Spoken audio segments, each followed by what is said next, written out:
Okay, pillar 4, interview to offer conversion framework. You're getting interviews. You're making it to the final rounds. You're walking out thinking, that went really well. Then comes the email. We loved you, but we went with someone else. And that happens again and again. Not just because you weren't qualified, not because you didn't perform, but because you were the runner-up again. Here's the most common thing I hear. When I get in front of people, I'm great. I'm good at interviewing. And that belief makes sense. Your experience, you communicate well, you build rapport, you answer questions confidently. So when offers don't follow, it's easy to assume it's timing, competition, or luck. But here's the uncomfortable truth. Good interviews don't automatically convert into offers. And that's where the real gap begins. Here's why good isn't enough anymore. In today's market, interviewers aren't just evaluating competence. They're comparing how candidates show up across multiple strong options, not just on confidence, but on clarity, presence, and leadership in the conversation. Being qualified isn't the differentiator anymore. Research consistently shows that behavioral and situational interview responses, the kind where candidates clearly explain context, ownership, and results, are strongly linked to actual job performance. In other words, how you structure your answers directly influences how you're evaluated. The differentiator is whether you can lead the interview, clearly articulate your unique value, and tell a compelling story that helps decision makers feel why choosing you makes sense. Most candidates don't lose because they interviewed badly. They lose because they reacted instead of led.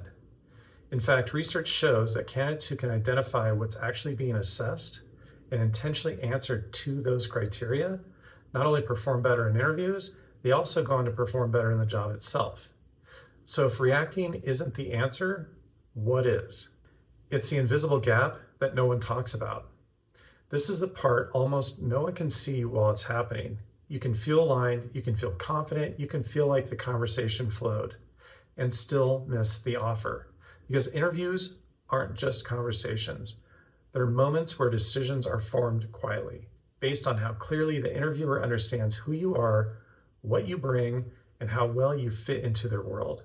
Without a clear structure for guiding that understanding, interviews drift toward uncertainty, even when everything feels good. That's why being good at interviewing can still produce runner-up results. And once you see that, the contrast becomes obvious. So let's talk about the old way of interviewing versus the new way. Here's the difference. The old way: answer questions as they come. Let the interviewer control the flow. Hope your experience speaks for itself. Walk out feeling good and wait. The new way: lead the conversation intentionally. Frame your experience around their priorities. Make your value obvious and memorable. Guide the interview toward a clear outcome. So one approach hopes for alignment, the other creates it. Research consistently shows that structured interview responses significantly outperform unstructured conversational ones. Candidates who present clear, organized answers grounded in real examples are evaluated more favorably than those who ramble or speak generally. And creating that clarity requires a framework. So let's talk about the four-part framework. Step 1, help set the interviewer's focus on your strengths. Before you answer a single question, you can shape how your answers will be received. Early in the conversation, say, before we begin, may I ask, what stood out about my background that made you invite me in today? That question shifts the frame. Humans place more weight on what they're actively focused on. By asking that, you direct their attention to your strengths before you reinforce them. It also creates public commitment. When they describe why they invited you in, they go on record stating your value. And people tend to stay consistent with what they've already said. Instead of convincing them you're qualified, they articulate it first. That lowers resistance, it increases receptivity, and it shifts the interview from evaluation to confirmation. That's the art of persuasion. Once the frame is set, the way you position yourself matters. I've had many clients, many executive level clients, use that technique very successfully. It works. Give it a shot. Okay, step 2. Lead with your high impact professional brand. Don't recap your resume, position yourself. Once you've set the frame, now you position yourself. Most candidates recap their resume, titles, timeline, responsibilities. Don't do that. Instead, use your high-impact professional brand that you've developed in the previous pillars.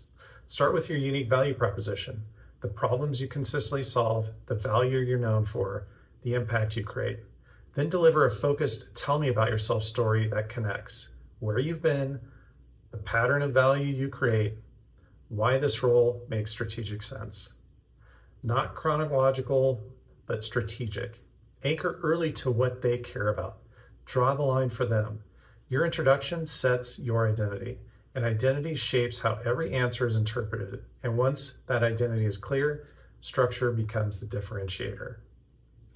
Step number 3, structure every answer using the SOAR method, S-O-A-R. Most candidates ramble. They talk in circles, they over-explain, they hope the point lands. High converters guide interpretation through structure. Every strong answer follows 4 moves. Situation, here's what was happening. Obstacle, here's the challenge I owned. Action, here's exactly what I did. And result, here's what changed because of it. That's SOAR, S-O-A-R. It forces clarity. It highlights ownership. It makes impact obvious. Before the interview, step back and write out and identify 3 key skill areas for the role you're applying for. Build at least 2 source stories for each. Now you're not guessing at questions, you're selecting the right story and adapting it live. You stop sounding like a candidate explaining experience. You start sounding like a professional describing outcomes. And strong answers deserve a strong close.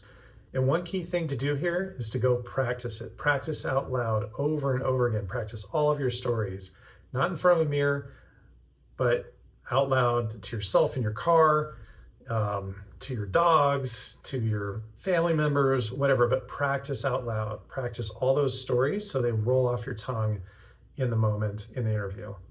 Okay, so that was step 3. Let's talk about step 4. Close with clarity. Don't drift at the end, decide. Most interviews fade out. Strong candidates close. If a key skill didn't come up, address it. If alignment is clear, summarize it. Briefly reinforce the key skills they're hiring for, the SOAR examples you shared, the value you consistently create.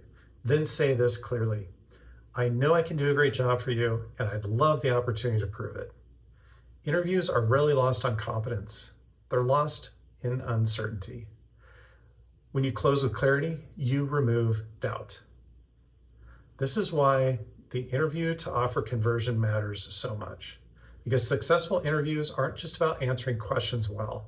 They're about showing leadership in the conversation and quickly helping the interviewer see how your unique skills, experience, passion, and values align with what they care about most.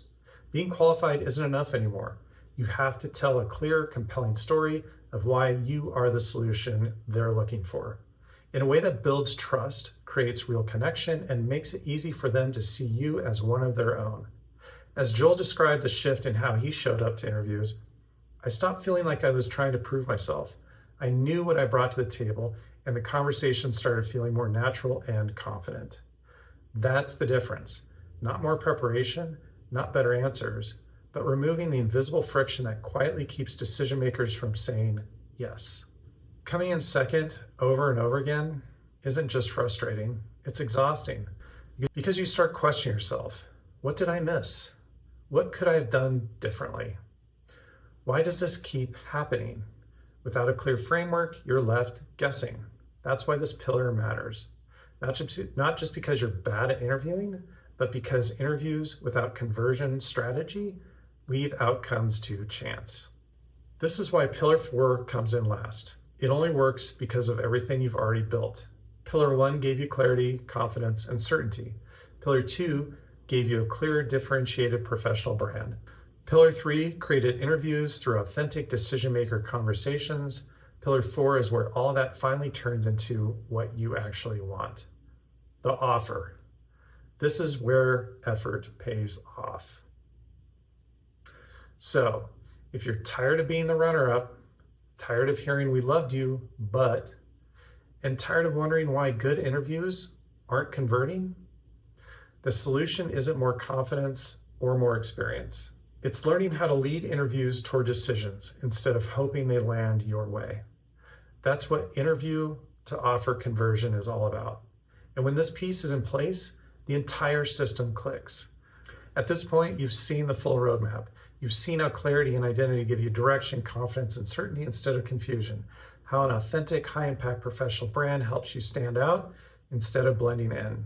How a focused interview engine creates real interviews instead of endless applications. And how interview to offer conversion turns strong interviews into actual offers. Each pillar builds on the one before it. And together, they form a complete career acceleration system. This is also the point where a lot of capable people try to power through on their own. They chase roles that look close enough because they don't have a crystal clear target. And without that clarity, their search stays scattered, reactive, and exhausting. They tweak resumes and LinkedIn profiles endlessly without knowing whether they're actually positioned in a way that differentiates them. They either network casually or avoid it altogether, because without a proven system, conversations don't compound into visibility, interviews, and real momentum. And when interviews don't convert, they replay everything in their head, wondering what to change, what they missed, and why they keep coming in second. Not because they aren't capable, but because navigating an entire career transition alone is heavy, especially when your identity, confidence, and future are tied up in the outcome. If you don't want to figure out how to apply this on your own, the next step is a free private roadmap session where we apply this roadmap to your specific situation. These aren't sales calls, there's no pressure. They're focused, strategic conversations designed to give you clarity fast. We look at where you are right now, where you want to go next, and what's actually getting in the way, using the same roadmap that's been built and refined through over a decade of working with high-performing professionals navigating real career transitions. In a single conversation, that experience gets compressed into a clear, grounded plan for your next move. And at that point, it's no longer about being convinced. You know this process works. It's about choosing whether to do this alone or with experienced support that shortens the path. The choice is easier to understand with this analogy. Imagine you want to summit Mount Everest. Before you go, you research the gear, you learn about the weather, you understand the risk. Then you get to base camp and you're looking up thinking, I feel like I kind of know the path, where people usually fall, and how to avoid the biggest mistakes. After you get that map, you now pretty much have the blueprint for getting up that mountain. At that point, you have a choice. You can take that map and go it alone. Some people make it, some people don't. Or you can have a guide help you execute the plan safely. Someone who does this every single day. That's the choice. It's not pressure, it's just value-based clarity. Career transitions at this level work the same way. You can figure it out on your own, but most people end up taking longer, making unnecessary mistakes, missing great opportunities, and carrying more stress than they need to. This roadmap exists so you're not guessing at critical moments. From clarity to positioning to interviews to offers.